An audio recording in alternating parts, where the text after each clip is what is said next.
সংগ্রামী সভাপতি আমাদের প্রিয় নেতা বাংলাদেশ জাতীয়তাবাদী দলের সম্মানিত বাংলাদেশ জাতীয়তাবাদী দলের বিভিন্ন পর্যায়ের শুভাকাঙ্ক্ষীবৃন্দ, গণমাধ্যমের বন্ধুরা, আসসালামু আলাইকুম। বাংলাদেশ জাতীয়তাবাদী দলের পক্ষ থেকে আপনাদের প্রতি গত প্রায় 7-8টি বছর আমরা প্রতিনিয়ত আপনাদের কাছে পৌঁছাবার চেষ্টা করেছি, আপনাদের কাছে অনুনয় করেছি, অনুরোধ করেছি আমাদের প্রিয় নেত্রী দেশনেত্রী বেগম খালেদা জিয়ার সুস্থতা কামনায় দোয়া করতে। আমি জানি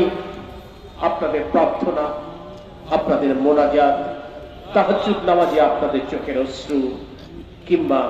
ভিন্ন ধর্ম মতের বিশেষ প্রার্থনা সভা কিংবা দান সৎকার অজুহাতেই হয়তোবা আল্লাহ পাক আরো 3বার অত্যন্ত সংকটময় মুহূর্ত থেকে দেশনেত্রী বেগম খালেদা জিয়া